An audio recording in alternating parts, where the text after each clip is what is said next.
ওষুধটি রিভিউ করব। এই যে স্ক্রিনে দেখতে পাচ্ছেন, ওষুধটির নাম হচ্ছে গ্যাকোজিমা। এটি একটি ওয়েন্টমেন্ট জাতীয় ওষুধ, আর এই ওষুধটি উৎপন্ন করেছে বাংলাদেশের ওষুধ কোম্পানি গ্যাকো ফার্মাসিউটিক্যালস লিমিটেড। এখন আসুন গ্যাকোজিমা এই ওয়েন্টমেন্টটির কার্যকারিতা কি, অর্থাৎ কোন কোন রোগের ক্ষেত্রে ওষুধটিকে ব্যবহার করা হয় সেটি আমি আপনাদের বলে দিই। তো এই ওষুধটির কার্যকারিতা বলতে গেলে দাঁত দূর করতে এই ওষুধটিকে ব্যবহার করা হয়, অর্থাৎ যাদের শরীরে দাঁত হয়, দাঁতের জায়গাতে চুলকায় এবং অনেক দ্রুত দাঁতগুলো সরিয়ে পড়ে, সেই দাঁত দূর করতে এই ওষুধটিকে ব্যবহার করা হয়। 2 নম্বর যে কাজটি করে সেটি হচ্ছে একজিমা রোগের চিকিৎসায় এবং সোরিয়াসিস রোগের চিকিৎসায় এই ওষুধটিকে ব্যবহার করা হয়। সাধারণত এই রোগগুলো সমূহ দূর করতে কিন্তু গ্যাকোজিমা এই মলমটি বা এই ওয়েটমেন্টটি ব্যবহার করা হয়। এবার আসুন যে এই ওষুধটির পার্শ্ব প্রতিক্রিয়াগুলো কি কি সেটি আমি আপনাদের বলে দিই। তো এই ওষুধটির পার্শ্ব প্রতিক্রিয়ার কথা যদি বলি, তাহলে ত্বকের জ্বালা পোড়া করতে পারে, চুলকানি হতে পারে এবং ত্বক ও চুলের রং পরিবর্তন হতে পারে। সাধারণত এগুলো হচ্ছে ওষুধটির পার্শ্ব প্রতিক্রিয়া।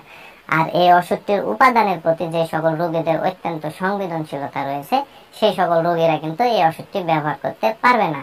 এবার আসুন যে আসলে ওষুধটির ব্যবহার বিধি কি সেটি আমি আপনাদের বলে দিই। তো এই ওষুধটির ব্যবহার বিধি বলতে গেলে আক্রান্ত স্থান, অর্থাৎ আপনার যে জায়গাতে আসলে একজিমা বা দাঁত হয়েছে, সেই জায়গাটি পরিষ্কার গরম পানি দিয়ে আসলে আপনাকে আগে ধুতে হবে বা ধুয়ে নিতে হবে।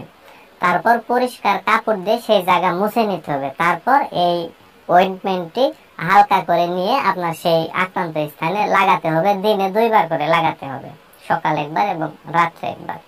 এটাই হচ্ছে ওষুধটির ব্যবহার বিধি। আর বিশেষ করে আপনারা একটু খেয়াল রাখবেন, এই অয়েন্টমেন্টটি অবশ্যই শুধু বাহ্যিক ব্যবহারের জন্য তৈরি করা হয়েছে। আপনার ঠোঁটে, নাকে, মুখে, এইগুলোতে কিন্তু, চোখে, এইগুলো স্থানে কিন্তু লাগানো যাবে না এই মলমটি। আর বিশেষ করে যারা গর্ভবতী বা স্তন্যদানকালীন মায়েরা আছে, তাদের ক্ষেত্রে কিন্তু এই ওষুধটি ব্যবহার করা যাবে না। আর গ্যাকোজিমা এই ওয়েটমেন্টটি বাংলাদেশের যে কোনো ফার্মেসিতে বা ওষুধের দোকানে একটু খোঁজখবর নিলে অতি সহজে আপনারা পেয়ে যাবেন। আর বন্ধুরা, আমার এই ভিডিও দেখে যদি আপনাদের এতটুকু ভালো লেগে থাকে বা এতটুকু যদি উপকারে এসে থাকে, তাহলে অবশ্যই ভিডিওতে একটা লাইক করে দিবেন, পাশাপাশি চ্যানেলটি সাবস্ক্রাইব করে দিবেন।